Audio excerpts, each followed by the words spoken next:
নমস্কাৰ, মই পৰাগ আৰু পৰাগ এডুকেশ্যন চেনেলটোলৈ সকলোকে স্বাগতম জনাইছোঁ। আজি এটা মেথছৰ নতুন টপিক লৈ আহিছোঁ, ফ্ৰেকশ্যনৰ ওপৰত। চ' আপোনালোকে দেখিছে যাক অসমীয়াত ভগ্নাংশ বুলি কোৱা হয়। এই ভগ্নাংশ ক্লাছটো বহুত ইম্পৰ্টেণ্ট আৰু বহুতে মনত এইটো প্ৰশ্ন আহে যে ভগ্নাংশৰ মানে অংক আহিলে বহুত টান হয়, কৰিব নোৱাৰে, পৰীক্ষাত এৰি থৈ আহে, মানে তেনেকুৱা ধৰণৰ কথা নহয়। চ' ভগ্নাংশ যদি আপোনালোকে ভালদৰে বেছিকখিনি যায় তেতিয়াহ'লে আপোনালোকে ভগ্নাংশটো সহজেই পাব। তো বোলো আমি ভিডিঅ'টো ষ্টাৰ্ট কৰোঁ। চ' ভগ্নাংশ বুলি ক'লে আমি এটা বস্তু লৈছোঁ, যিকোনো এটা বস্তু, খোৱা হওক, পিন্ধা হওক, যিকোনো এটা বস্তু, সেই বস্তুটো আমি সমানে 6 ভাগ কৰিছোঁ। এনেকৈ যাব 1, 2, 3, 4, 5, 6টা। চ' 6টা ভাগ কৰিছোঁ। 6টা ভাগ কৰি আমি ইয়াৰ যেনিবা আমাক 6টা ভাগ নালাগে, 2টা ভাগ লাগে। আমাক যেনিবা 2টা ভাগ লাগে। এটা ভাগ আমি ল'লোঁ আৰু ইটো ভাগ আমি ল'লোঁ। তো এইটোৱে হৈছে ভগ্নাংশ। মিনছ কি, মুঠ ভাগ কেইটা আছিল? মুঠ ভাগ আছিল 6টা। চ' যিমানটা ভাগ থাকিব সেইটো আহিব তলত। মুঠ ভাগ আছিল 6টা আৰু সেই 6টা ভাগৰ পৰা আমাক যিখিনি লাগে সেইখিনিয়ে ল'ম। চ' আমি কেইটা ভাগ ল'লোঁ? 1, 2টা ভাগ ল'লোঁ। 2/6। চ' এইটোৱে হৈছে এটা ভগ্নাংশ। চ' ইয়াক কাটাকাটি কৰিব পাৰি। ইয়াক 2 গুণ 2, 2 3 গুণ 6, 1/3 বুলি লিখিব পাৰি। চ' এই আমি যি 2/6টো লিখিলোঁ, এই 2/6টো তলৰটো সদায় কি বুলি কয়? হৰ বুলি কয়, বুলি কয়। আমি আগতে পাই আহিছোঁ। এই 6টোক হৰ বুলি কয় আৰু যিটো আমি 2 লিখিছোঁ ওপৰত, সেইটো কি বুলি কোৱা হয়? লব বুলি কোৱা হয় বা লব বুলি কোৱা হয়। চ' আপোনালোকে বুজি পালে হৰ কোনটো আৰু লব কোনটো। যিটো তলত থাকে নাম্বাৰ সেইটো হৰ আৰু যিটো নাম্বাৰ একদম ওপৰত থাকে সেইটো হয় লব। তো এইখিনি বুজি পালে ভগ্নাংশ। এইটো যে অকল এইটো বুলিয়ে নহয়, আৰু যেনিবা আমি এনেকৈ ভাগ কৰিলোঁ। এইবাৰ আমি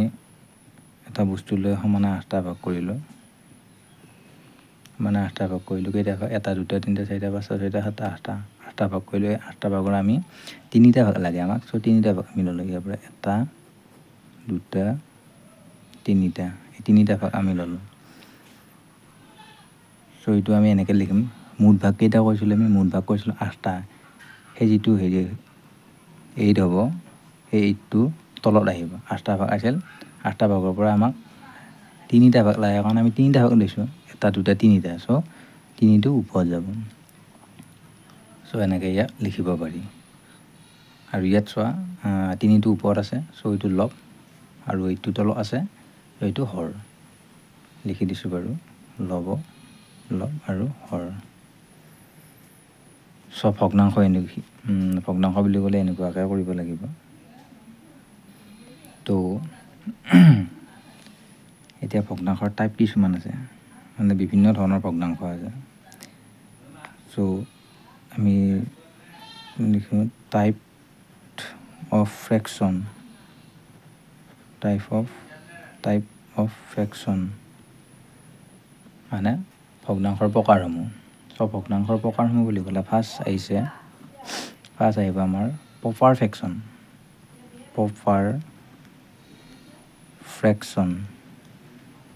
যাক অসমীয়াত কোৱা হয় প্ৰকৃত ভগ্নাংশ। এই প্ৰকৃত ভগ্নাংশ বোলে আপোনালোকে গম পোৱা নাই। প্ৰকৃত ভগ্নাংশ হৈছে যিটো ভগ্নাংশৰ ওপৰতো সৰু তলৰটো ডাঙৰ, সেই ভগ্নাংশবোৰক প্ৰকৃত ভগ্নাংশ বুলি কয়। মিনছ আপোনালোকক মই বুজাইছোঁ, যেনে 4/9। 4/9টো এটা কি? ভগ্নাংশ। কাৰণ ভগ্নাংশ বুলি ক'লে কি? লব আৰু হৰটো থাকিব লাগিব আৰু মাজত এই চিম্বলডাল থাকিব লাগিব, মানে হৰণ চিম্বলডাল। তেতিয়া সেইটো এটা ভগ্নাংশ বুলি আমি বুজোঁ। তো প্ৰকৃত ভগ্নাংশ বুলি ক'লে যিটো ভগ্নাংশ, চোৱা ইয়াত লব হৈছে ওপৰৰটো আৰু হৰ হৈছে তলৰটো। তো যিটো ভগ্নাংশৰ ওপৰৰ যিটো নাম্বাৰ দিয়া থাকে, যিটো নাম্বাৰ যেনে 4, এই 4 সংখ্যাটো যদি তলৰ নাম্বাৰটো সৰু হয় তেতিয়া সেইটো প্ৰকৃত ভগ্নাংশ বুলি কোৱা হয় আপোনালোকে বুজি পালে মই কি কৈছোঁ আপোনালোকে ধৰিব পাৰিছে চাগে তলৰটো পৰ যদি ওপৰটো সৰু হয় মানে লবটো সৰু হ'লে সেইটো কি বুলি কোৱা হয় প্ৰকৃত ভগ্নাংশ বুলি কোৱা হয় যেনে প্ৰকৃত ভগ্নাংশৰ উদাহৰণ কিছুমান মই দিছোঁ ইয়াত কি হ'ব পাৰে 3/7 হ'ব পাৰে 2/3 হ'ব পাৰে 10/20 হ'ব পাৰে কিহৰ কাৰণে হ'ব কাৰণ ইয়াৰ প্ৰত্যেকটোৰে ওপৰকেইটা সৰু সৰু ইয়াত 7টো ডাঙৰ 3টো সৰু ওপৰটো সৰু হৰটো ডাঙৰ লবটো সৰু হৰটো ডাঙৰ লবটো সৰু সব বুজি পাইছে আপোনালোকে প্ৰকৃত ভগ্নাংশ কাক বোলে তো নেক্সট আছে নেক্সট ভগ্নাংশ আছে ইম্প্ৰপাৰ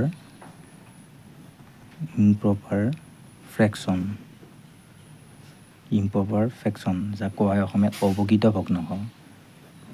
যাক কোৱা হয় অপ্ৰকৃত ভগ্নাংশ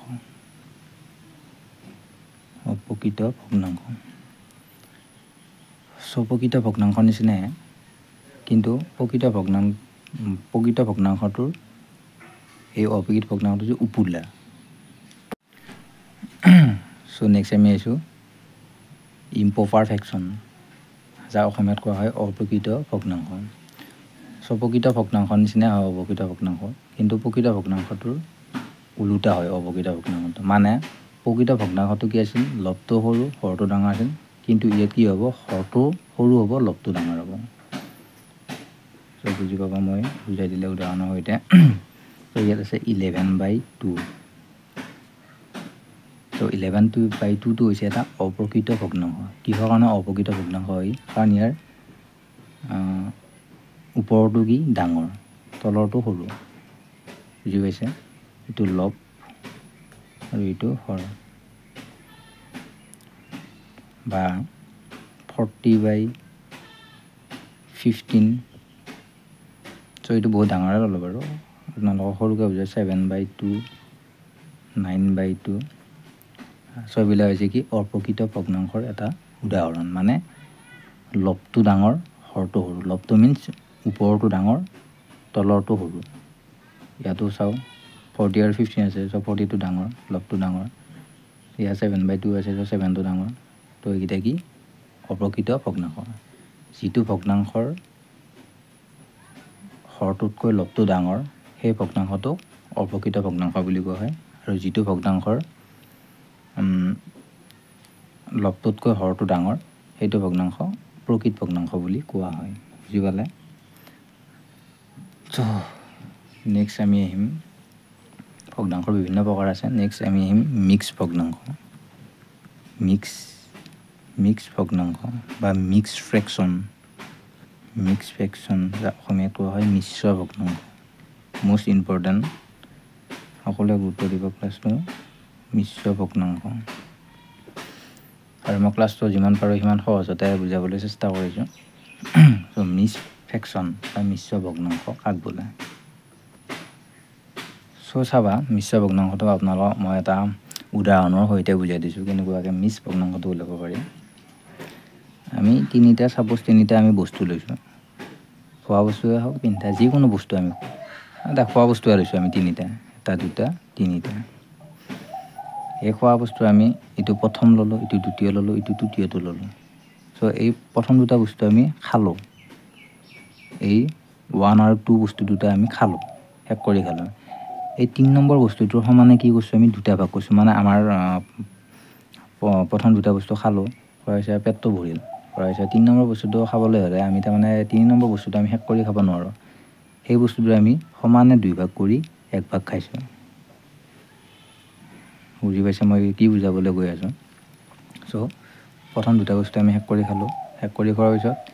3 নম্বৰ যিটো বস্তু আছে সেই 3 নম্বৰ বস্তুটো আমি শেষ কৰি খাব নোৱাৰোঁ কাৰণ এইটো আমাৰ পেট ফুল হৈছে তাক সমানে 2 ভাগ কৰি 1 ভাগ আমি খালোঁ মিক্স বস্তুটো কেনেকুৱা হৈ আছে প্ৰথম দুটা বস্তু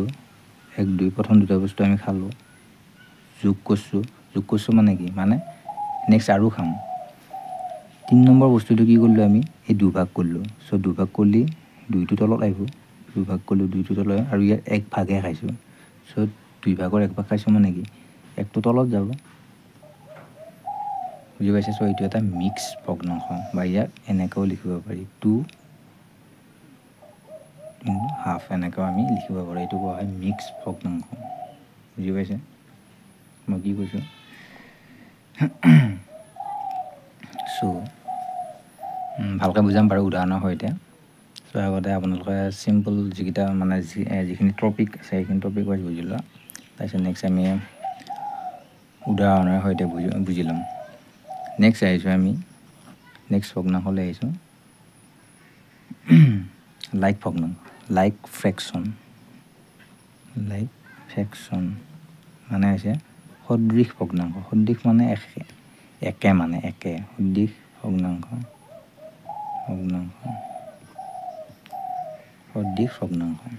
সদৃশ ভগ্নাংশ বুলি ক'লে এইটো বেলেগ একো নাই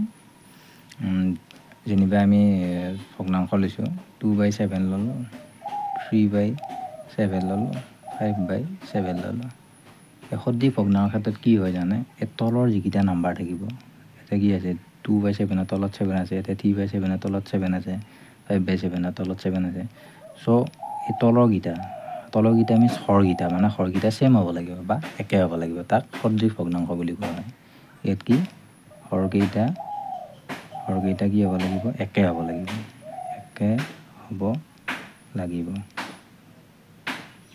লাগিব যদি তলৰ হৰকেইটা একে হয় তাক কি বুলি কোৱা হয় লাইক ফ্ৰেকশ্যন বুলি কোৱা হয় বা সদৃশ ভগ্নাংশ বুলি কোৱা হয় বুজি পালে অকল যে এইকেইটা ভগ্নাংশ এই তিনিটাই হ'ব এনেকুৱা নহয় বহুত ভগ্নাংশ আছে এনেকুৱা বহুত ভগ্নাংশ লিখিব পাৰোঁ আমি অগণন ভগ্নাংশ লিখিব পাৰোঁ চ' মেইন বস্তুটো এইটো বুজিলে হ'ল যিটো ভগ্নাংশৰ হৰকেইটা ছেম হ'ব 7 থাকিলে 7ই হ'ব হৰত 8 থাকিলে 8ই হ'ব 9 থাকিলে 9 বা যিয়ে থাকে একে হয় তাক কি বুলি কোৱা হয় সদৃশ ভগ্নাংশ বুলি কোৱা হয় তো নেক্সট টপিকলৈ আহিম আমি চ' আমি নেক্সট ভগ্নাংশলৈ আহিছোঁ নেক্সট কেই নম্বৰ ভগ্নাংশলৈকে আমি পাইছিলোঁ 4 নম্বৰ ভগ্নাংশলৈকে পাইছিলোঁ চ' নেক্সট ভগ্নাংশ আহিছোঁ আমি 5 নম্বৰ আনলাইক ফ্ৰেকশ্যন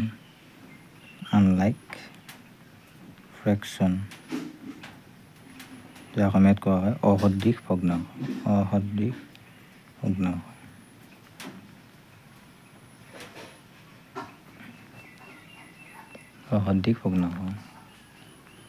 চ' অসদৃশ ভগ্নাংশবিলাক কি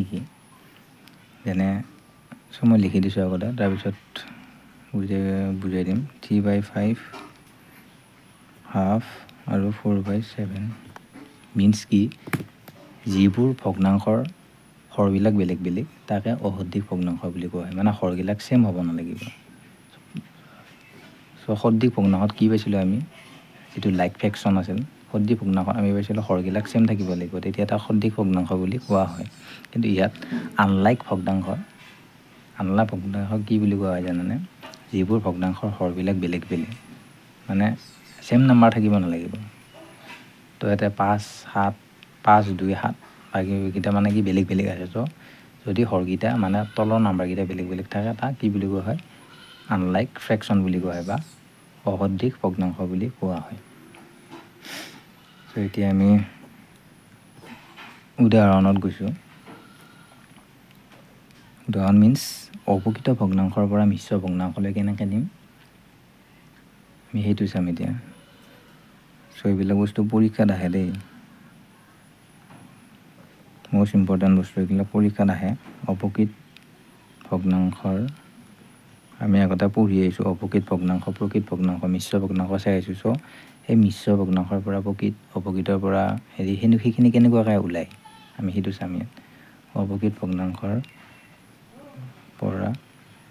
মিশ্ৰ ভগ্নাংশ বা ভগ্নাংশলৈ ৰূপান্তৰ বুলিও ক'ব পাৰি বা ভগ্নাংশ বুলি দিছোঁ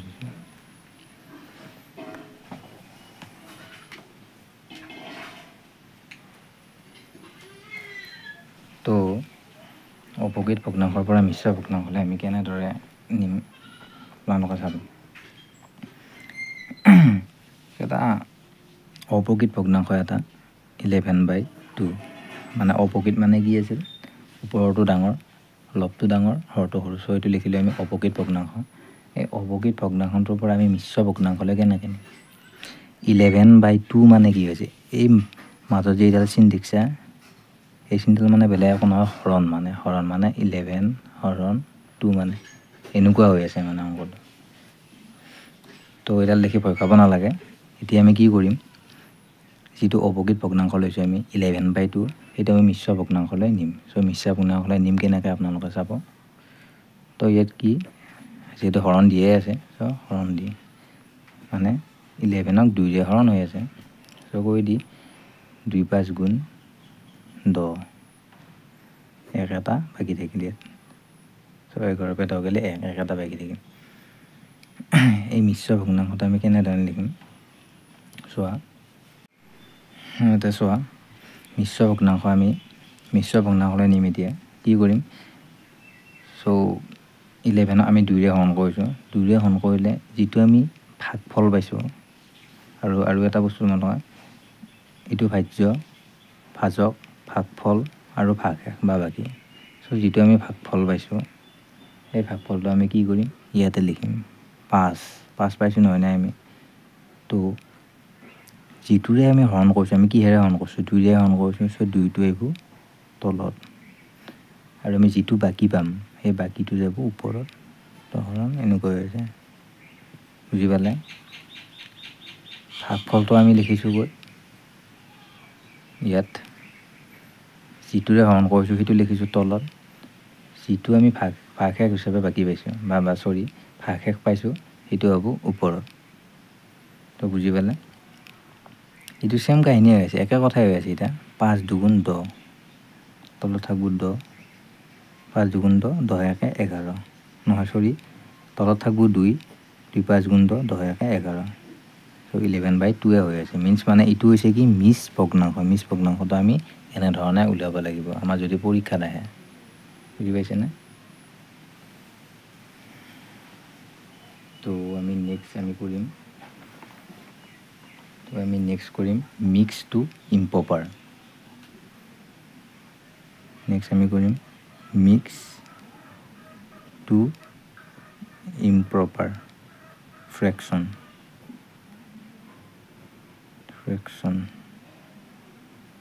মিক্স টু ইম্প্ৰপাৰ ফ্ৰেকশ্যন চোৱা আমি মিক্স ভগ্নাংশ অলপ আগত পাই আহিছোঁ 5/2 মিক্স ভগ্নাংশটো অলপ আগত পাই আহিছোঁ এইটো লিখি লৈছোঁ এই মিক্স ভগ্নাংশৰ পৰা আমি ইম্প্ৰপাৰ ফ্ৰেকশ্যন কেনেকুৱাকৈ কৰিম ইম্প্ৰপাৰ ফ্ৰেকশ্যন মানে কি আছিল ইম্প্ৰপাৰ ফ্ৰেকশ্যন আছিল আমাৰ অপ্ৰকৃত ভগ্নাংশ বুজি পাইছে মানে আমি মিশ্ৰ ভগ্নাংশৰ পৰা অপ্ৰকৃত ভগ্নাংশলৈ কেনেধৰণে নিম মানে এইটো কৈছে এইটো বুজি পাইছে চ' আমি মিক্স ফ্ৰেকশ্যনটো ল'লোঁ অলপ আগত পোৱাটো ইটোৰ পৰা আমি কি কৰিম ইম্প্ৰপাৰ ফ্ৰেকশ্যনত লিখি নিম কেনেধৰণে নিম এই তলতটোৱে আৰু যিটো লগত আছে সেইটো আমি কি কৰিম পূৰণ কৰিম দুটা পূৰণ কৰি পেলাই কি কৰিব লাগিব এই ওপৰত থকাটো যোগ কৰিব লাগিব মিনছ এনেকুৱা এই দুইটো তলত আছে চ' এটা দুইটো তলতে আহিব মানে এই দুইটো এই হৰটো তলতে আছেতো এই চ' এইটো মানে হৰটো আমি লিখি ল'লোঁ হৰৰ জেগাত নেক্সট কি কৰিম এই দুটাক এই হৰটোকে আৰু এইটোকে কি কৰিম পূৰণ কৰিম লগত থকা নাম্বাৰটোকে 5 2 গুণ 10 কৰি পেলাই এই ওপৰৰ যিটো আমাৰ নাম্বাৰ আছে 1 সেইটো এই লবটো যোগ কৰিম মানে 5 2 গুণ 10 যোগ 1 মানে কি হৈ আছে 11/2 এইটো হৈছে অপ্ৰকৃত ভগ্নাংশলৈ নিয়া ছিষ্টেম বিভিন্ন ধৰণৰ ভগ্নাংশ দিয়ে কিন্তু চব ভগ্নাংশ এনেকুৱাকৈ আমি কৰিব পাৰোঁ বুজি পালে নেক্সট আমি আহিম এডিশ্যন মানে ভগ্নাংশৰ যোগ চ' আমি দুটা ভগ্নাংশ লৈছোঁ 2/5 যোগ 3/10 তো এইটো আমি যোগ কৰিম পৰীক্ষাত এনেকুৱা কুৱেশ্যন দেখা পালে বহুত ল'ৰা ছোৱালীয়ে এৰি থৈ বা বহুতে হয়তো এই ছিষ্টেমটো নাজানে বা বহুতে জানেও তো যিখিনি নাজানে সেইখিনিয়ে ভালদৰে চোৱা কেনেকুৱাকৈ আমি ভগ্নাংশৰ যোগ বিয়োগ কৰিম তো ফাৰ্ষ্টতে যোগ আমি কৰিম চ' চোৱা 2/5 প্লাছ 3/10 এনেকুৱাকৈ যদি আহে এই অংকটোত আমি ডাইৰেক্ট ওপৰে বা তলে যোগ কৰি দিব নোৱাৰোঁ কাৰণ ই এটা ভগ্নাংশত আছে পাৰিলোঁ হয় যদি ই ভগ্নাংশত নাথাকিলে হয় কিন্তু ই এটা ভগ্নাংশত আছে গতিকে আমি কি কৰিব নোৱাৰোঁ ওপৰে ওপৰে বা তলে তলে এক যোগ কৰি দিব নোৱাৰোঁ চ' আমি কি কৰিব লাগিব এই তলত যি দুটা নাম্বাৰ থাকে 2টা হওক 3টা হওক 4টা হওক বা 10টা হওক তলৰ নাম্বাৰ দুটা আমি কি কৰিম এলচিএম ল'ম বিভিন্ন ধৰণৰ কৰিব পাৰি এইটো অংক কিন্তু আমি কি কৰিম এলচিএম মেথডত কৰিম কাৰণ আমি আগতে লসাগুৰ ওপৰত ক্লাছ কৰি আহিছোঁ চ' আপোনালোকে লসাগু কেনেকৈ উলিয়াই যদি মোৰ আগৰ ক্লাছকেইটা চাইছে তেতিয়াহ'লে বুজি পাইছে চাগে চ' আমি কি কৰিম লসাগু লৈ কৰিম তলত দুটা আমি কি কৰিম লসাগু লৈ কৰিম মিনছ তলত দুটা মিনছ হৰ দুটা আমি কি কৰিম লসাগু ল'ম লসাগুটো কেনেকুৱাকৈ ওলাই সেইটো আপোনালোকক মই দেখাইছোঁ চ' এতিয়া 5 যাব 5 × 5 5 × 2 10 ইয়াৰ বেলেগ একো নাই 5 × 2 10 চ' 5 আৰু 10 লসাগু হ'ল 10 তলত 10টো আহিব নেক্সট কি কৰিম আমি এই চিংগুলকৈ হৰণ কৰিব লাগিব এই যিটো 5 আছে সেই 5টো 10ক হৰণ কৰা 5 × 2 10 হৰণ কৰি ওপৰত যিটো নাম্বাৰ থাকে সেইটো দি পূৰণ কৰিব লাগিব 5 × 2 10 2 আছিল 2 × 2 4 যোগ চিনেল নেক্সট 10 দি 10 হৰণ কৰা 10 × 10 মিনছ 10 দি 10 হৰণ কৰি একবাৰ যায় 10 × 10 এই যিটো 1 থাকে এই 1টো এই ওপৰৰ সংখ্যাটোৰ লগত পূৰণ কৰিব লাগিব 1 3 × 3 বুজি পালা তলত 10 থাকিল ওপৰত 4 3 7 আমি এইটো পালোঁ কিমান 7/10 এইটো আমি পাইছোঁ 7/10 তো 7/10 চ' যোগটো আপোনালোকে বুজি পালে নেক্সট আৰু এটা কৰিম আমি তেনেধৰণে যোগ তেতিয়াহ'লে আপোনালোকৰ খোকোজাবিলাক ক্লিয়াৰ হ'ব নেক্সট আমি লৈছোঁ 2/3 + 1/7 ত' এইটো আমি যোগ কেনেকৈ কৰিম মই আগৰ যিটো অংক কৰি আহিছোঁ সেইটো অংকটা কৈছিলোঁ যে কি তলৰ দুটা আমি কি কৰিম লসাগু ল'ম এলচিএম ল'ম চ' এলচিএম লোৱাটো কেনেকুৱা আপোনালোকে ইয়াতে চাব চ' 3 আৰু 7ৰ 3 7ৰ এলচিএম আমি বেলেগকৈ ল'ব নালাগে কাৰণ এইটোতে এটা প্ৰাইম নাম্বাৰ 3টো এটা প্ৰাইম নাম্বাৰ 7টো এটা প্ৰাইম নাম্বাৰ গতিকে প্ৰাইম নাম্বাৰ এলচিএম আৰু কৰিব নালাগে ডাইৰেক্ট এই দুটা পূৰণ কৰি দিলে আমি এলচিএমটো পাম 7 3 × 21 পালোঁ চ' ইয়াৰ এই ফাৰ্ষ্ট ভগ্নাংশটোৰ তলত 3 আছে চ' এই হৰটো হৰণ কৰিম মিনছ কি 3ৰে এই 21ক হৰণ কৰিম কৰিলে কি হ'ব 3 7 × 21 3 7 × 21 7 পালোঁ এই 7টো কি 2 লগত পূৰণ যোগ দি নেক্সট কি 7 দি 21 7 3 × 21 এই 3 1 × 3 1 3 × 3 মই আপোনালোকক ভালদৰে বুজিব পাৰোঁ কাৰণে এনেকুৱাকৈ কৈছোঁ এনে ইমান দীঘলীয়াকৈ কৰা কোনো প্ৰয়োজনে নাই বাৰু বুজি পালে 7 2 × 14 যোগ চিন আছে যোগ দিয়া 3 1 × 3 তলত 21 আছে চ' 14 3 কিমান পালোঁ আমি 14 3 পাইছোঁ আমি 17 আৰু তলত 21 চ' এইটো মেথডত আমি কৰিলে সহজে ওলাব পাৰিম আৰু বিভিন্ন ষ্টাইলত কৰিব পাৰি বা লসাগু গসাগু নলৈও কৰিব পাৰি কিন্তু লসাগু গসাগু লৈ কৰিলে এইটো কাৰণে ভাল আমাৰ গোটেইখিনি কনচেপ্ট ক্লিয়াৰ হ'ব চ' আমি যোগ কৰিলোঁ নেক্সট আমি কৰিম প্ৰডাক্ট ভগ্নাংশৰ পূৰণ বুজি পাইছেনে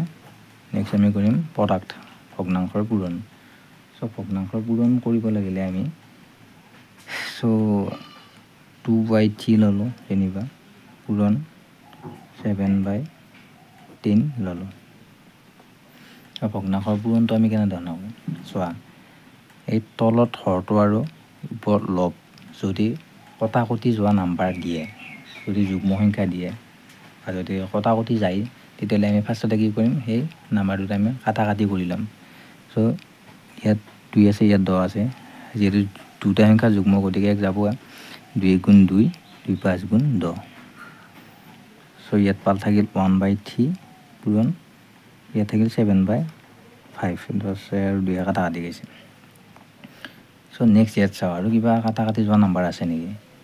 1/3 7/5 চ' ইয়াত কাটাকাটি যোৱা নাম্বাৰ নাই ইয়াত থকা নাম্বাৰকেইটা গোটেইকেইটা প্ৰাইম নাম্বাৰ চ' প্ৰাইম নাম্বাৰ আৰু কাটাকাটি নাযায় গতিকে কি কৰা ওপৰে ওপৰে পূৰণ কৰা তলে তলে পূৰণ কৰা 7 1 ×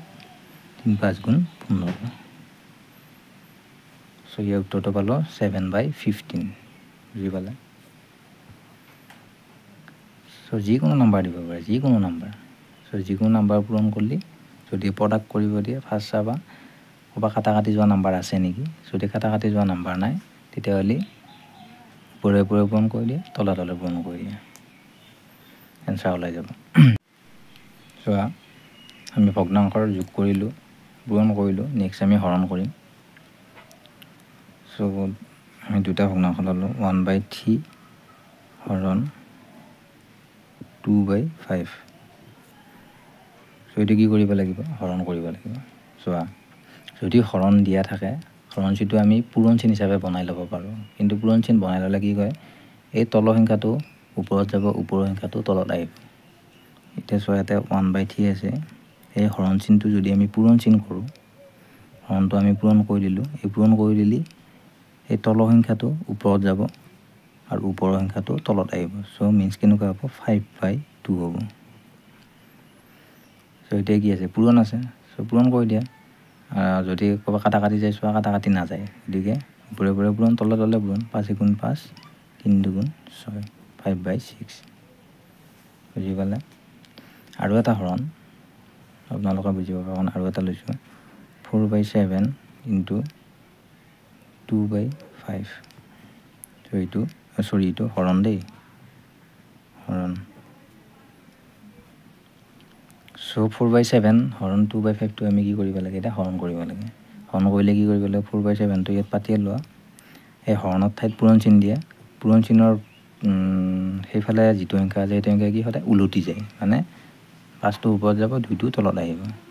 5টো ওপৰত যাব 2টো তলত আহিব নেক্সট কিবা কাটা কাটি যায় নেকি চোৱা কাটা কাটি যায় 2 2 গুণ 4 এটা গেল 2/7 × 5/1 5/1 মানে কি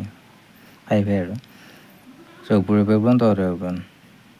2 5 গুণ 10 7 1 গুণ 7 এই আনসাৰ পালো 10/7 বুজি পালানে সো এনেকুৱা টিপছত আমি কৰিব লাগিব তো বহুতে হৰণত এনেকুৱা ধৰণৰ কৰে মানে ইয়াত আছে যেনিবা 12/24 মানে কিছুমানে হৰণৰ এয়া কটা কটিটো কৰিব নাজানে মানে কেনেকৈ হৰণ বা গুণনখাতক কটা কটি কৰে সেইটো কৰিব নাজানে মিন্স কেনেকুৱা হৈ যায় 12 24 চোৱা ইয়াত আছে 12 ইয়াত আছে 24 গতিকে দুটা যুগ্ম সংখ্যাই হয় গতিকে আমি 2ৰে হৰণ কৰিব পাৰোঁ 2ৰে বুলিয়ে নহয় যিকোনো নম্বৰেৰে যদি যায় হৰণ তেতিয়া আমি ইয়াক হৰণ কৰিব পাৰোঁ বা যদি পূৰণ যায় পূৰণো কৰিব পাৰোঁ সো ইয়াক কি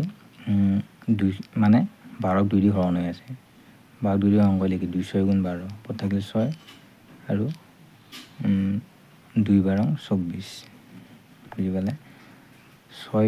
6/12 আছে সো ইয়াকো আমাক কি আকৌ 2ৰে হৰণ যায় মানে কি 2 3 গুণ 6 2 6 গুণ 12